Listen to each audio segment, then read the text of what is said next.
창세기 15장 1절부터 11절입니다. 이런 일들이 일어난 뒤에 주님께서 환상 가운데 아브라함에게 말씀하셨다. 아브라함아, 두려워하지 말아라. 나는 너의 방패다. 네가 받을 보상이 매우 크다. 아브라함이 여쭈었다. 주 나의 하나님, 주님께서는 저에게 무엇을 주시렵니까? 저에게는 자식이 아직 없습니다. 저의 재산을 상속받을 자식이라고는 다마스쿠스 녀석 엘리에셀 뿐입니다. 주님께서 저에게 자식을 주시지 않으셨으니 이제 저희 집에는 이 종이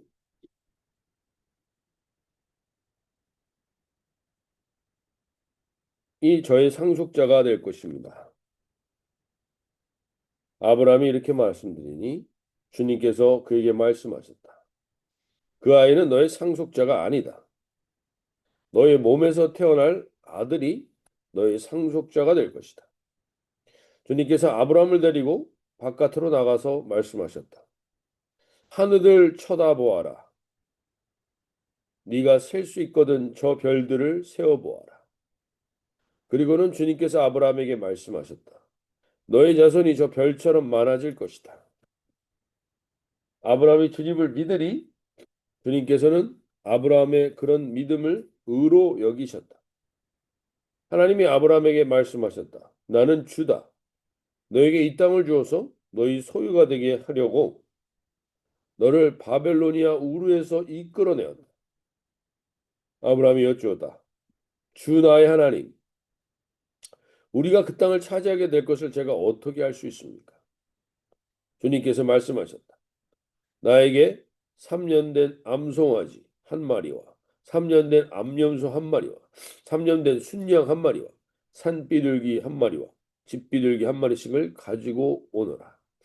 아브라함이 이 모든 희생제물을 주님께 가지고 가서 몸통 가운데를 쪼개어 서로 마주보게 차려놓았다. 그러나 비둘기는 반으로 쪼개지 않았다. 솔개들이 희생제물 위에 내려왔으나 아브라함이 쫓아버렸다.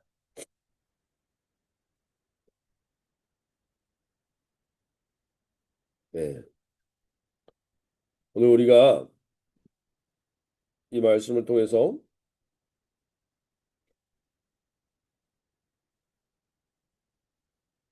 어제 우리가 나누었던 말씀을 한번 보면 하나님이 이 롯이 살고 있었던 소돔 땅에 전쟁이 일어나게 합니다. 그 전쟁이 일어나고 그런 문제가 일어날 때 우리는 정치적인 문제, 경제적인 문제, 사회적인 문제 다 이것이 원인이 됩니다.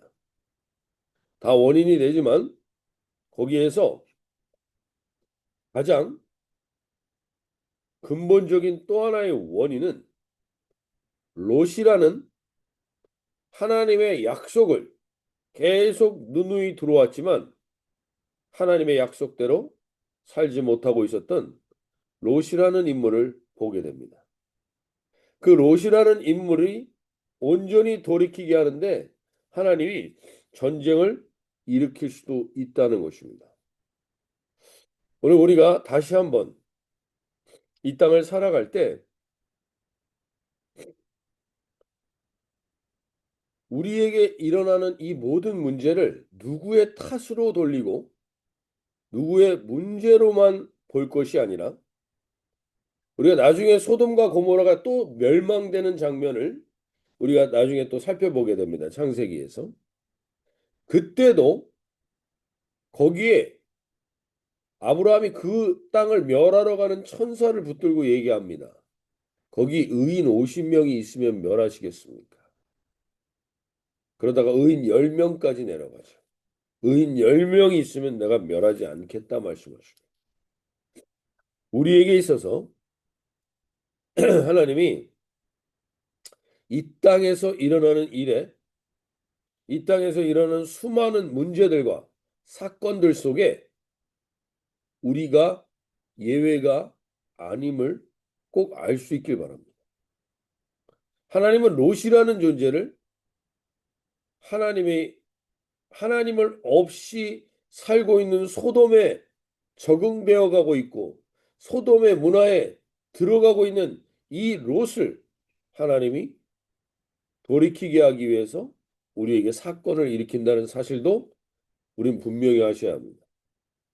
하나님이 우리 인생 가운데 어려움을 두고 사건을 두고 상황을 두는 이유 중에 하나는 바로 돌이키기 위한 방법입니다. 그래서 우리가 이 땅에서 일어나는 모든 일에 우리가 무관하지 않다라는 사실을 다시금 알 수 있길 바랍니다.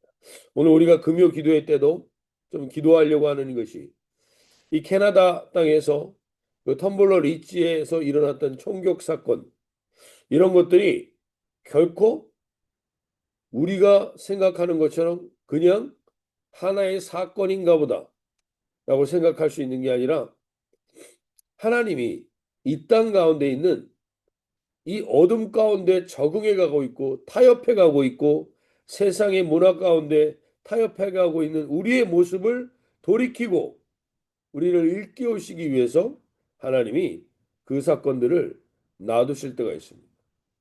근데 분명한 것은 이 전쟁을 하나님이 조정한 것도 아니고 이 전쟁을 하나님이 일으킨 것도 아닙니다. 인간이 죄악된 그 현실 때문에 일어납니다.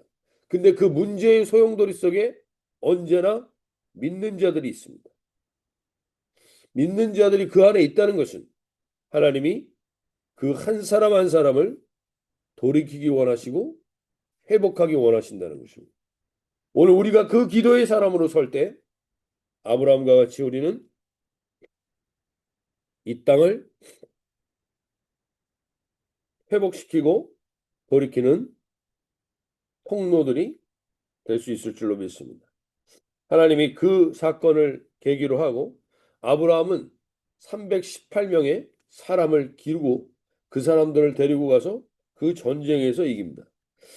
즉 하나님이 318명은 많은 숫자는 아닐 수 있습니다. 전쟁을 일으키는 데 있어서. 근데 한 가정 안에 있는 군사로서는 엄청난 숫자겠죠.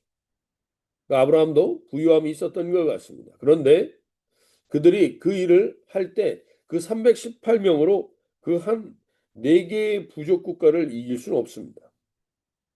그러나 하나님이 도우셔서 그 일이 일어납니다.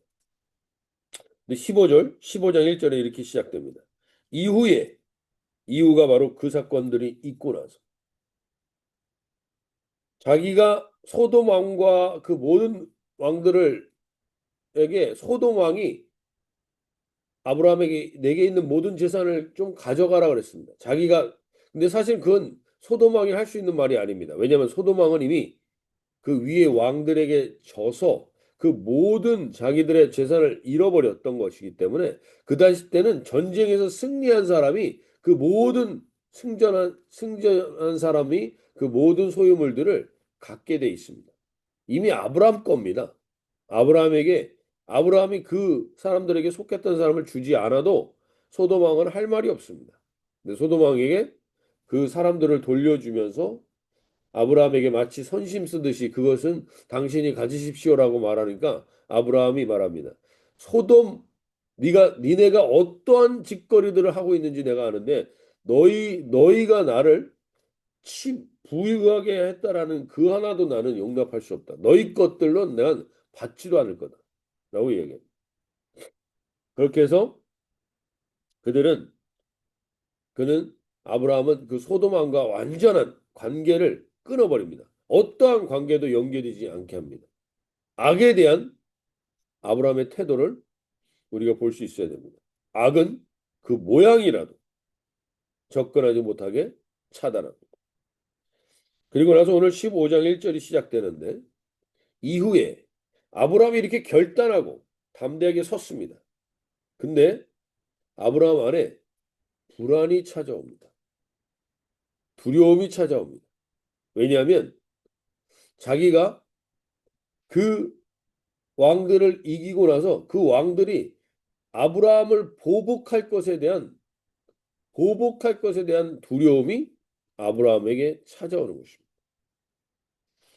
우리 안에 우리가 그때 지난 주일인가에도 나눴던 것처럼 그리스도인들이라는 것은 우리가 그리스도인이라는 것은 한 번 결단하고 딱 서면 우리가 그리스도인이 되는 게 아니라 우리의 시선이 그리스도에게 멈춰 있을 때만 그리스도에게 시선이 가고 있을 때만 우리가 크리스천이란 말을 C.S. 루이스가 했던 것처럼 우리가 뭔가 대단한 업적을 이루고 성취를 이룬 다음에 우리가 대단한 줄 알면 그때 우리에 의해서 이 문제가 해결된 줄 알면 우리가 기르고 있었던 이 군사력 때문인 줄 알면 더 큰 군사력이 나타나거나 더 대단한 능력이 나타나면 불안하기 시작합니다.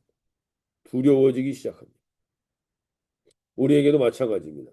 우리의 시선이 잠깐 우리의 능력이나 우리의 힘에 포커스를 두게 되는 순간 갑자기 더 무언가를 해야 될 것 같고 더 무언가를 하지 않으면 안 될 것 같은 불안과 두려움이 엄습하게 됩니다. 그러나 우리는 우리에게서 있는 모든 것이 하나님에 의해서 이루어진 것임을 그 시선을 다시 온전히 들 때 우리는 비로소 그 두려움으로부터 우리가 회복되게 됩니다. 오늘 아브라함은 이 알게 모르게 왜냐면 하나님이 이렇게 말씀하십니다. 15장 1절에서 이후에 여호와의 말씀이 환상 중에 아브라함에게 임하여 이르시되 아브라함아 두려워하지 말라. 나는 내 방패요 너희 지극히 큰 상급이냐. 아브라함에게 말씀하십니다. 두려워하지 말라고 말씀하십니다. 오늘 우리가 알게 모르게 또 시선을 잃어버리게 오실 때 하나님이 오늘 이 새벽에도 여기 있는 한 분 한 분들에게 찾아오셔서 하시는 말씀을 들을 수 있길 바랍니다. 지금 내가 살아가고 있는 것, 그것이 내게 있는 직업이고, 내게 있는 어떤 것이고, 내게 가지고 있는 어떤 스펙이고, 내가 가지고 있는 어떤 그것 때문에 살아가고 있는 것 같지만, 다시 돌아보면 철저한 하나님의 은혜라는 사실을 일깨워 줍니다. 아브라함이 그 군사력을 가지고 그돌라오멜과 그 모든 왕들을 이겼던 이 근거는 자기에게서 근거된 게 아니라 하나님에게서 근거된 것임을 다시 알려주는 것입니다. 오늘 우리가 특별히 주님 앞에서 다시 한번 돌아보길 원하는 것은 우리에게 오늘 우리가 살아가고 우리가 눈을 뜨고 우리가 호흡하는데 단 하나도 우리의 능력으로 할 수 있는 게 아닙니다. 하나님이 호흡을 넣어주셨고 하나님이 나를 일깨우셨고 하나님이 나를 여기 있게 하신 겁니다. 하나님이 아니곤 이 일이 일어나지 않는 것입니다. 그렇기에 하나님으로부터 모든 것을 내가 공급받는 자라면 내가 불안하고 두려워할 것이 있어서는 안 되는 것이죠. 하나님께서 그렇게 말씀하십니다. 아브라함아 두려워하지 말라. 나는 내가 너의 방패요 너의 지극히 큰 상급이다. 오늘 우리가 세계 최강대국 하면 미국이죠, 지금도. 그러나 그 미국이 말 한마디 하고 바뀌고 대단한 얘기를 하지만 미국이라고 모든 거를 막을 수 있다라는 자부심을 갖는다라는 건 어리석은 일입니다.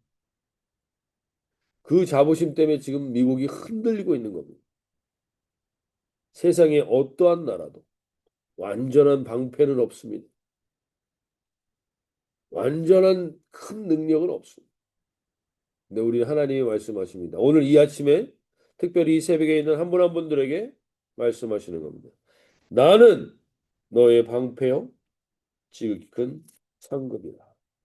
방패라는 말은 하나님이 우리에게 어떠한 상황 가운데 특별히 이 세상의 어떠한 죄와 심판으로부터 너를 완전히 막아줄 수 있는 것은 예수 그리스도의 십자가밖에 없고 그 예수 그리스도의 그 핏값밖에는 없음을 우리에게 말씀하시며 우리에게 그 방패 되신 주님을 볼 수 있길 바랍니다. 어떠한 죄와 어떠한 심판으로부터 우리는 주님을 찾으면, 하나님을 찾으면, 예수 그리스도를 찾으면 우리는 그것으로부터 정결케 되고 방패를 받게 되는 것입니다. 또 한 가지, 어둠의 유혹으로부터의 방패입니다. 어둠의 유혹, 진리의 말씀으로 우리가 서 있으면 세상이 우리를 유혹하려고 하는 수없이 많은 말들이 있지만, 나는 그것들에 끌려가지 않을 수 있는 유일한 처음이요 나중이요 시작이 알파요 오메가요, 모든 것의 처음과 끝을 가진 그 여호와의 말씀을 내가 가진 자임을 믿음으로 선포하며 그 방패로부터 자유케 되는 것이죠. 그리고 죽음으로부터의 방패입니다. 이 세상에 죽지 않을 죽음을 막을 수 있는 것은 단 하나도 없습니다. 그러나 우리는 그리스도의 부활로 인하여 죽음 이후 영원한 방패가 되신 이 제 존재를, 내가 가지고 있는 존재라는 사실을 알고 오늘 이 하루를 담대히 살아가실 수 있기 바랍니다. 우리는 정말 특별한 존재들인 겁니다. 무엇 때문에요? 하나님이 말씀을 주셨고, 하나님이 예수 그리스도 자기 아들을 주셨고, 그리고 부활의 권세를 가지고 오늘도 우리를 두려워하고 불안하게 하는 요소로부터 자유케 되는 복된 하루가 될 수 있길 바랍니다. 또 한 가지 얘기합니다. 나는 너의 지극히 큰 상급이다. 상급이라는 말은 대가를 말하기도 하지만 우리에게 모든 것을 책임지는 존재라는 겁니다. 완전히 책임질 수 있는 존재. 오늘 우리 가운데 하나님, 내가 누구에게 속했는지를 알면 우리는 다시 한번 담대히 살아갈 수 있게 됩니다. 아브라함에게 지금 자녀 한 명이 없습니다. 드러낼 게 아무것도 없습니다. 그러나 하나님 말씀하십니다. 너는 나에게 속한 자, 하나님께 속한 자, 하나님이 모든 걸 책임지는 존재라는 것. 이거 하나로 오늘 우리는 담대히 살아갈 수 있길 바랍니다. 무엇 하나를 하실 때도 사람 말에 흔들리시지 말고 사람에게 권위를 두시지 마십시오. 사람의 말이 나를 흔들리게 하는 것들이 있다면 오늘 담대히 서서 나를 건드릴 것이 없습니다. 나는 누구에게 속한 자예요? 하나님이 속한 자고 하나님이 책임지는 자라고 우리에게 말씀하십니다. 그 말씀을 들으면서 담대히 나갈 수 있길 바랍니다. 하나님이 오늘 우리에게 그래서 캐나다를 너희에게 맡겼는데 뭐 하고 있느냐? 캐나다를 위해서 기도하고 대한민국을 위해서 기도하고 그 기도의 자로 하나님의 상급을 받은 자답게 서기를 원하시는 복된 하루가 되실 수 있기 바랍니다. 자, 이렇게 기도하시면 나가겠습니다.